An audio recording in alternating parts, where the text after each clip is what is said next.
I'm John Ryan. And I'm JD Orr, and this is the I Handball, You Handball, We All Handball, or Do We podcast, a USA Handball talk. Well, JD, that was an excellent, clever catchphrase for this. I Thought it wasn't was fitting. expecting that. I give it a thumbs up. Good, good. I'll work on the wittiness. So, I thought it was pretty good. Anyway, but how are yeah, you there's a doing, lot, JD? lot going on right now in the handball world, at least here in the US, or lack thereof in some instances. So, Yeah, there sure is. There is a lot of good stuff going on. Um, well, first off, I thought we'd do a short intro regarding this podcast. There's been many incarnations. You had the uh, shooting shooting straight. straight. I Yep. had my team handball news. I think I came up with multiple different numbering schemes. Didn't really have a set plan. We're not even for sure if this is going to be a set plan, but we do talk regularly, and we say, well, you know, I'm sure other people would be interested in our fascinating uh, Jets. conversations. Um, just to highlight a few things. Um, we're primarily going to focus on handball in the U.S. Doesn't mean we'll stray into other topics internationally, but I think there's enough to cover in the U.S. for our small but hopefully ever growing community that we can share some news and views just on what's going on in the U.S. Um, your thoughts, JD, on that? Does that pretty much align with what you're thinking?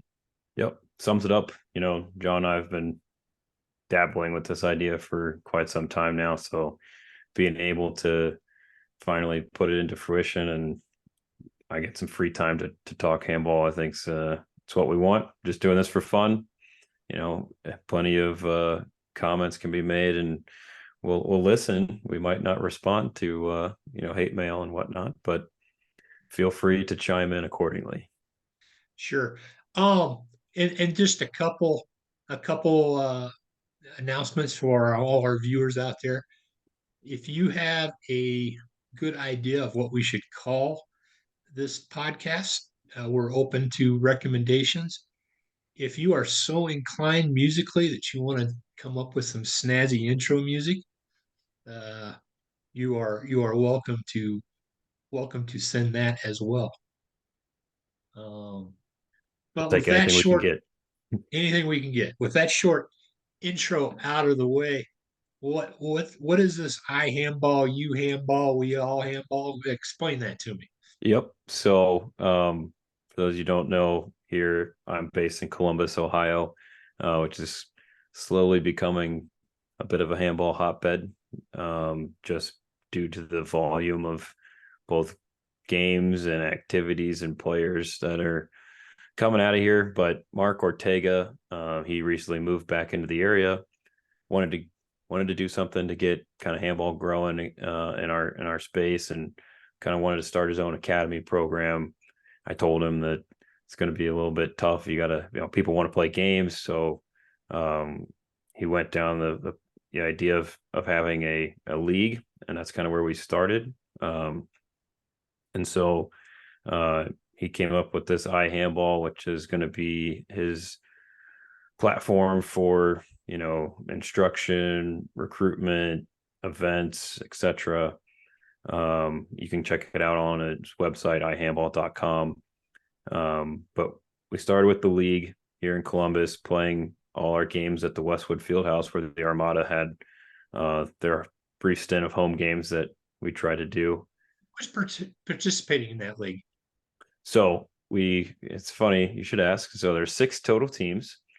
Mark came up with different names for each one of them, but in simplicity's sake, you have 2 teams from Ohio State, you have a team from Miami of Ohio, you have basically a team and a half of Columbus Armada, and then the Pickerington Pandas, and then the other half team's just a bunch of random guys.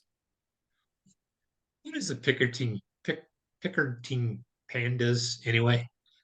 Yep. So the Pandas formulated when It was mostly the 2022 and 2023 Ohio State graduates got together. They wanted to, keep playing handball. They had some good success with Ohio State, and they like, playing with each other, and they kind of formulated their own team. A large majority of them are all from a suburb of Columbus known as Pickerington. I had named them the Pickerington Bucks, play on, the Buckeyes, whatever. They didn't like that, so they changed the name to the Pandas. I mean, alliteration, it's always popular. Yep. Although pandas, that might be the weenie womperest mascot of all time. I don't know. Maybe the banana slugs of Santa Cruz, Yep. probably right up there with that, or even the If their opponents, Padres. if their opponent's You know, bamboo, then might be a different situation. they would But shred them. yeah. Okay, so you start out with a league and you're playing like once a week. So I'm Yep. thinking 3 games, two Yeah. So games. there's 3 games each Thursday night, 9, 10, and 11 p.m. start times. Holy crap, 11 p.m. Yep. It's Good usually like Lord. 11:15 by the time the game actually starts. Wow. That is hardcore dedication. Dedication. Wow. And Miami, I, Ohio, for those that don't know, is a 2-hour drive. So they drive, 2 hours from campus, come play their game for an hour, drive back. you let them play the 7 o'clock game, I hope, or the No, 9 o'clock they, game. they have they usually get the 9 o'clock, so they get the nine Okay. o'clock slot. So yep, That's only fair. So the idea, I guess, you got kind of a core group of people that are playing now. I mean, this is in addition to uh, whatever is left of the Trailblazer League, and then what other tournaments that people are going to. So this is kind of a supplemental league, but now you're looking at, I guess, for lack of a better word, you're kind of putting together an all-star team, maybe out of some of those folks, and then whoever else you can find too, I suppose. yep. I think that's a fair summary. And I went ahead and calculated. I think the Ohio State teams in Miami have played combined like 18 games this semester so far. I mean, like individually, each team's around 18 to 20 games already since late September. But yeah, we're kind of Mark's even got the little tagline. I don't know if you knew this one, that whoever wins the league, they are getting a partially paid trip to Japan to train with a Japanese handball club for a week. The Japanese club will be handling all expenses for lodging, food, and training. You just have to get your flight there. So, but as far as the all-star kind of team goes, they're doing a regional team tryout. Mark's trying to put together to get some more high level training. It's something that Robert and I have talked about, and Mark as well, just trying to find a way to get more going here in the States for the domestic players. But at the same time, there's no U24 national team or any kind of pathway with it. So it's more of just a opportunity to get guys of like-minded skill and age opportunity to play together. So Yeah, I think that's a worthy objective. I've spoken with Mark Ortega a couple times about it. Um, my only well, first off, I had an article where I was talking a little bit about my past history, and I was talking a little bit about the Olympic Festival, and what a good stepping stone that was, because you got your clubs here, and then you got the national team.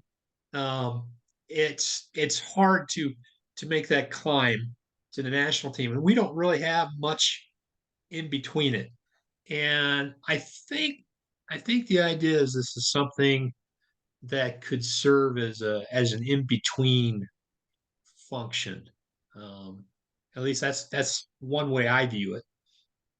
yep, it's definitely a chance for these guys that are, you know, they might be, I don't know, fourth or fifth maybe on a deep player pool kind of thing as emergency options. But if they're getting good reps and they're getting looks, maybe you have people like a Luke Bolte that want to go take a year and play with a club in Europe for fun, and just for fun, nothing more than that. and that kind of gets some exposure in that sense.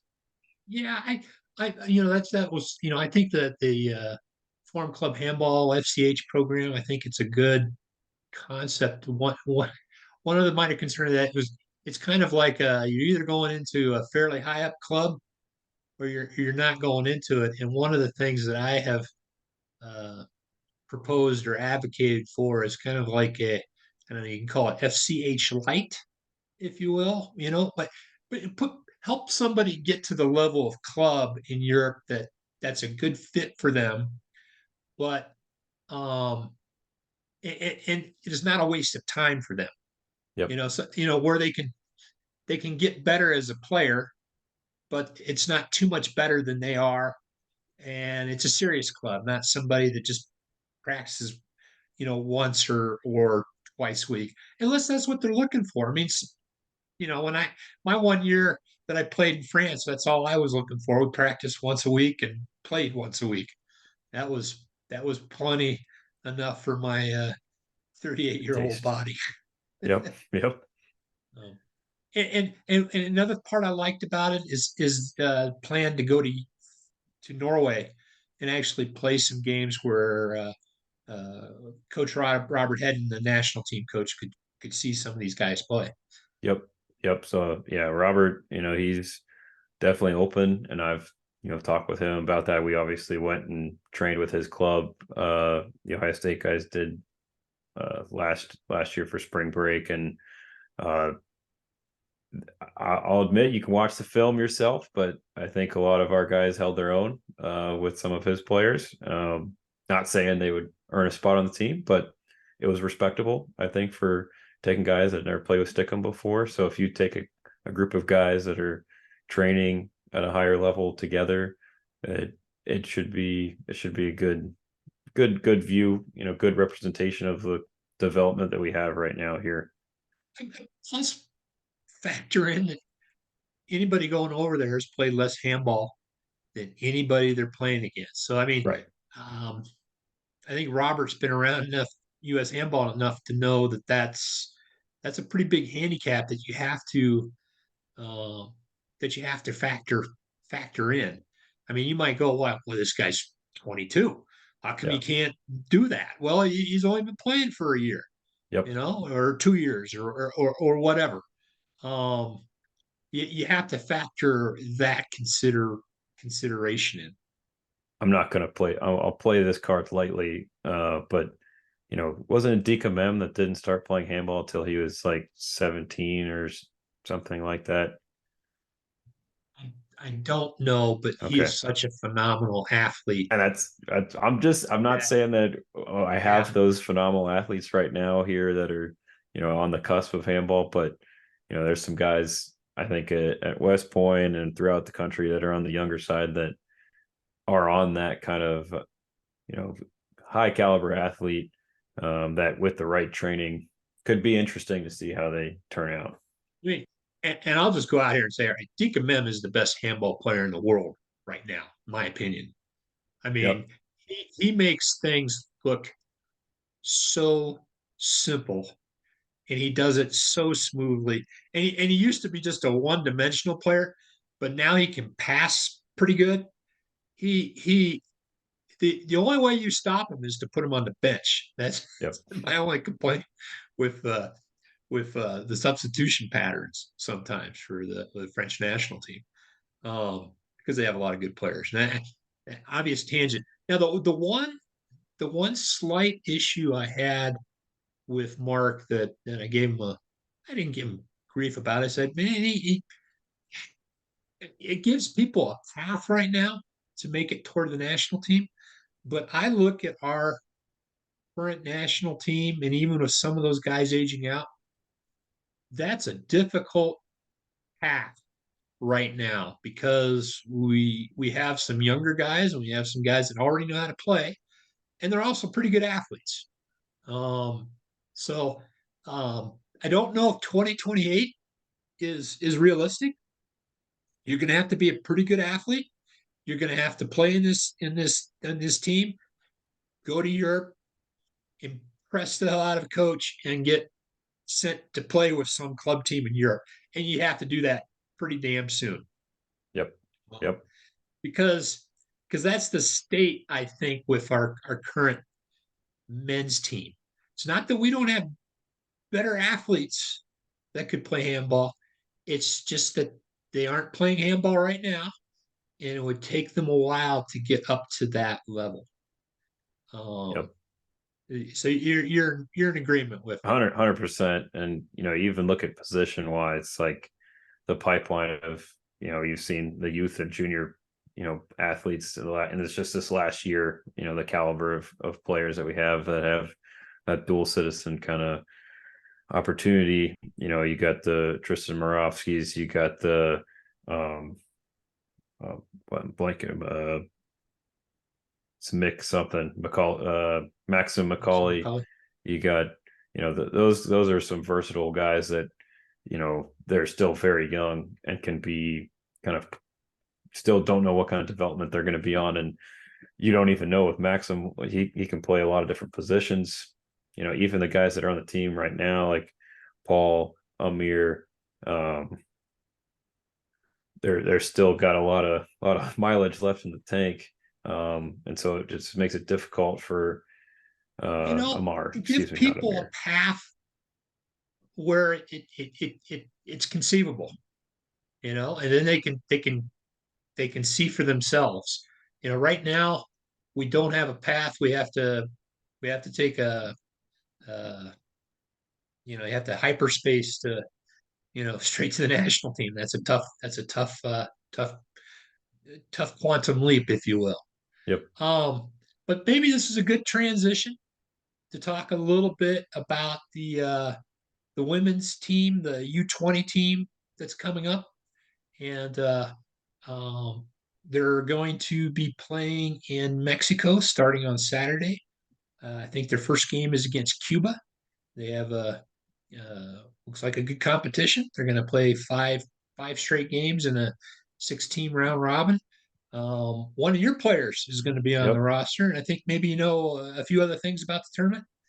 Yeah. Yep. So Hannah Faulkner, she's a unique, I'd say, situation here, as she had been on the youth national team, uh, I think for at least a year or two, with Craig Rott.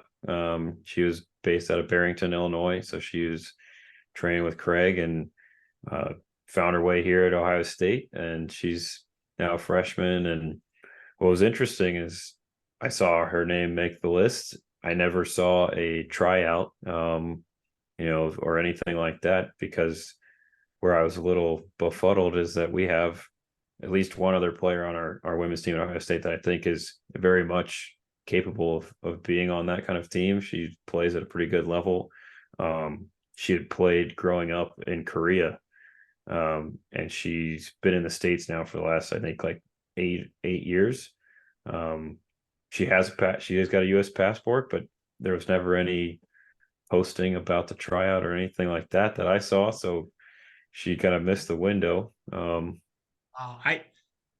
I don't check the U.S. site every day, maybe every other day, and um, yeah, I would say that's a foul if there wasn't more of a now let's be straight up. There's not a whole lot of athletes out there. Right. They probably feel like they know everybody, but hey, you never know.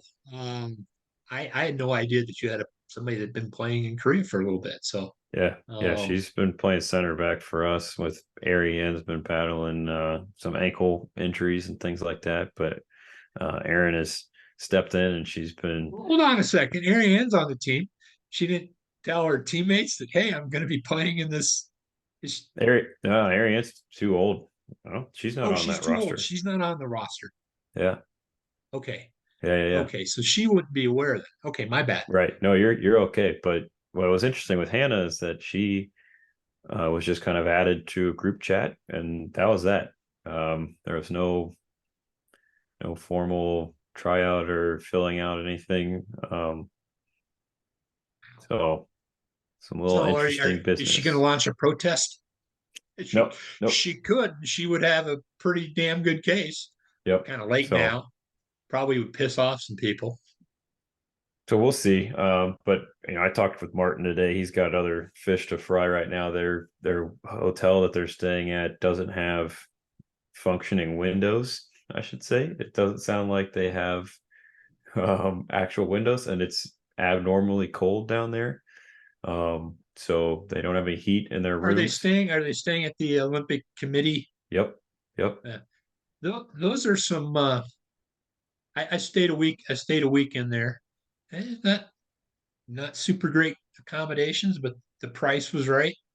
Um, when the U.S. men were there for Norca, they moved out into a hotel, and they said that they were basically paying uh, the same price. But I was there in the summer. I don't remember seeing a heater, Yep. but So wow, that's the experience that you told me from Colombia or whatever. yeah, That was that Paraguay. that experience tops not having heat. But yeah, Mexico is pretty high altitude, so it could be a little chilly there. So yes, we'll see if that plays a factor with their play here this week. But other than that, yeah, they kind of went down. I think on Monday they went down there, and they play here. So tomorrow is their first game. Saturday, I believe. Saturday. Okay, I'm all turned around here, but yeah, there's a lot of names on the roster that I do not recognize. I try to do some digging around, and seem to be some just a couple random high school athletes that I had not heard of on the circuit. I think one was in Florida, and another one might have been in Virginia or something like that. But Really, I assumed that they were duels. If they could be, and they just moved to the U.S. or something. I, you know, maybe I, and I saw names. I did a quick Google search, and um, some folks came up in Europe, of course, and some in Mexico. Um, so I mean, they've got some experienced players. Um, for the level of competition they'll be playing, they should be competitive. yeah. I mean, they took I think they took second last time they were there. I don't think Cuba was there. I suspect Cuba probably has some girls that Some can play. yep. The other teams, let's see, um, Puerto Rico, Mexico, Guadeloupe, Guadalupe, I and think, is always interesting that they're very good at the youth, obviously the youth and junior levels, and then the players that can make it end up going to the French team, or just that's the end of the road for them. they're French. Yeah. So So I mean, this team is kind of um, I wouldn't say for fun, but it's like it'd be like a U.S. state team yeah. basically.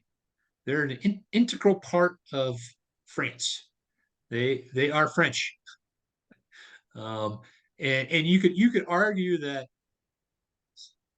I guess this is a shorter trip for them, but they also go back and forth to France quite a bit. And if somebody's good, they've already been moved to France probably.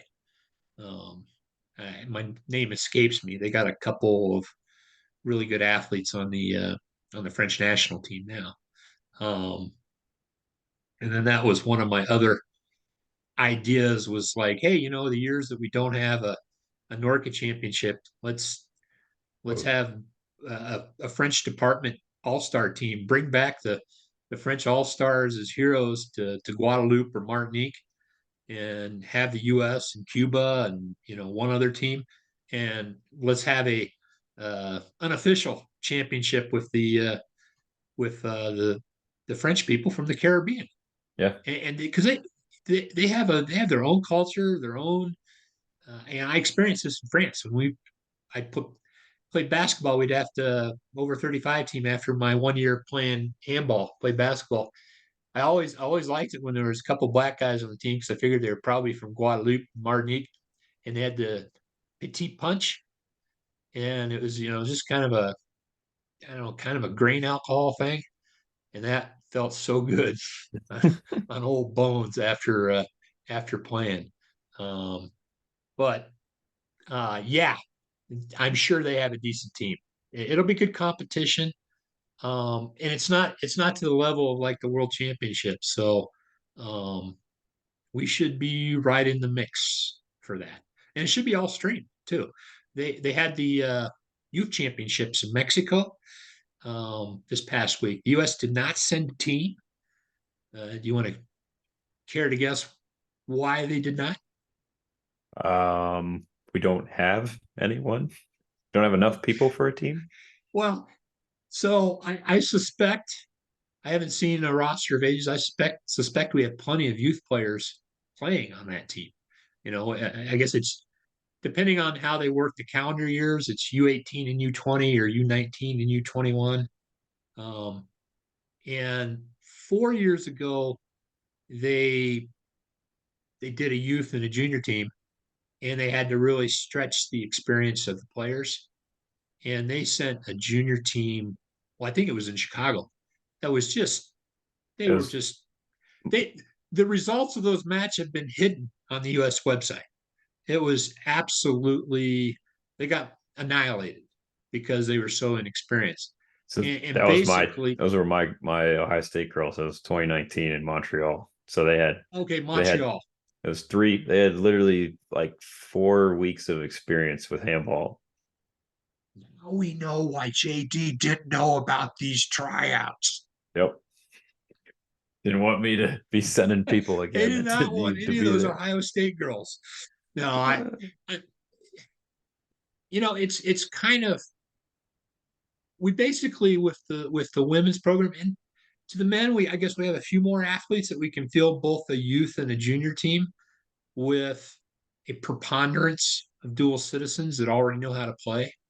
And and um, with the junior team, you have um, some college players that can play, especially on the men's side. We saw that with the West Point, but we just don't have enough players right now with the women. That basically you have to decide, and you're going to go with the junior team because players can play up in age, they can't play down in age. Yep. Yep. So um, that's the way it works. All right. Time So travels in one direction. yeah. So JD, one of the things we talked about was we were going to try and keep these down in time. I've been warned that we have 9 minutes left. I guess that gives us time for one more topic uh, to touch on. What's your choice? Well, as I could have worn my CalHeat official jersey to help sponsor their Super Globe trip, but I decided to go with a little bit warmer of a black and orange shirt. I figured we'd touch upon their historic victory from just a few weeks ago. I did not know that you were a CalHeat mercenary. I had played for CalHeat, and man, probably my first ever like kind of club game. I was on the junior national team. We did a training camp in LA and for like 2 days before we went to Guatemala, and we had three goalies on the team. There was a German guy, Maurice Marks, David Brown from West Point, and myself. I had no business being on that team. We did no need for three goalies, and so Cal Heat didn't have a goalie, and they said, "JD, do you want to play with us in these kind of friendlies?" And I said, "Sure, why not?" Um, what was fun is that Cal Heat beat the junior team, so I was on the winning side. So I enjoyed my time with Cal Heat, and then I ended up playing with them again at the Vancouver like BC Cup the next year, and we won that tournament. And I got MVG, so I got some nice Cal Heat, praise, I'd Flag. say. Well, you know, people playing for different teams is not something new to the U.S. And I had in my commentary, it's something I've done. Um, and part of that is the great distances our country has, um, and trying to give people opportunity to play. Like what you were doing for that. I I guess why I can't get excited about it is I think it's been taken too far.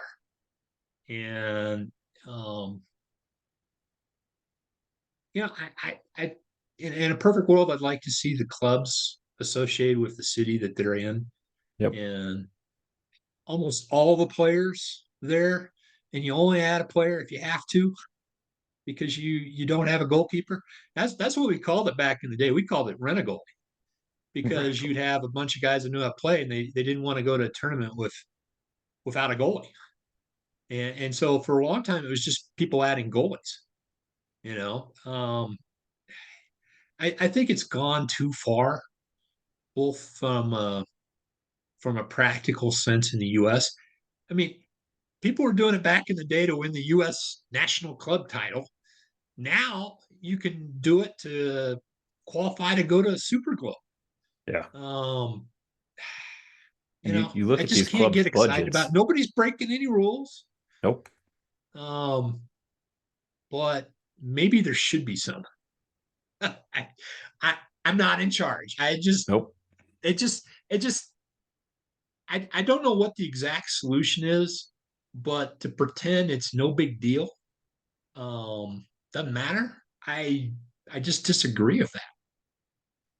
It just seems wrong. And I feel bad about it whenever, you know, I, I'd say for the most part, we do a pretty good job here in Columbus that Panda guys play with Pandas and Armada guys play with Armada. But, if you really think about it, those two teams, we are one, family. I know they don't like to think that, but I see them as one unit. And so we try to I think we do a pretty good job of not pulling in anybody from outside our kind of community, but we're not competing at the higher levels like that quite And you yet. won't unless you start adding Yeah. some ringers in. And legitimate ringers, like it's not like these guys are just Joe Schmoes from random leagues. They're playing at pretty high level. They've played at fairly high level handball at some point in their career. Yeah. And I guess the other issue I have is like I don't think it was the IHF's intention, but it basically supercharged that the incentive for doing it. And other Supercharged teams, it. other teams, I think some of the Saudi Arabian teams have done it, didn't. Well, those guys are under contract, and Okay. I think for the most part they move there and live there Okay. and practice there. Okay. Um, you know, because if you were to start to enforce it, you would weaken teams. So you would not have as good a team to compete, and you might not. You know, Make it. you might get beaten by a team down in Mexico if you go to play in Mexico if you don't bring enough of Yep. Yep. them. We saw that last year. Yeah, and I guess the other thing I think it hampers things a little bit, and we got about 4 minutes left, so um, there's no incentive for a team in a big city to split up and to try and create like if you had a North Bay and a South Yeah. Bay, San Francisco, San Jose, you could theoretically start to uh, form regional teams and create rivalries. LA's split into two teams. That was mostly Yeah. because they got mad at each other. Same thing happened in Houston many years ago. And when I played, LA had two teams. Um, I was on for one, and when I showed up, I went to practice at each team, and I quickly decided that the Condors were my kind of guys, and the Stars. You know, there's some good guys there, but they just weren't. It is a little Weren't bit your further cup of drive, tea. but I wanted to play Yep. with a more serious, fun group of guys. So um, I don't know what the solution is, but it is an issue, and Well, we can just say it is what it is. yep. When John Brielle came to visit, he and I discussed about the thought of making the Super Globe a like U23, U24 event. So there'd be less of this, you know, kind of situation that we're discussing. But I don't see that happening anytime soon. Well, I think the other thing that Europeans just don't quite figure out is our clubs are not like European clubs, and they never will be. If handball ever gets serious and they start to have like pro teams, they will forget about Nyack, NYC, CalHeat, Chicago. Those teams will be history. They'll come up with their own nickname and their own management. It clubs don't build up and become pro clubs in the US. It just doesn't work like that. Yep. So But either what way, can you say? CalHeat had their first win, for a U.S. team at the Super Globe. So congrats to CalHeat on.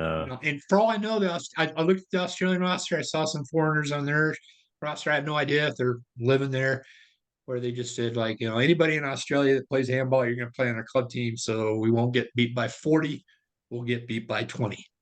I think Chris and the uninformed guys had a guy from the Aussie team on their show, and he made it sound like it was mostly Aussie. There might be a handful of guys that are similar to CalHeat that are working in the area or whatever it may be, but for the most part, they were somehow able to upset the perennial power in Australia.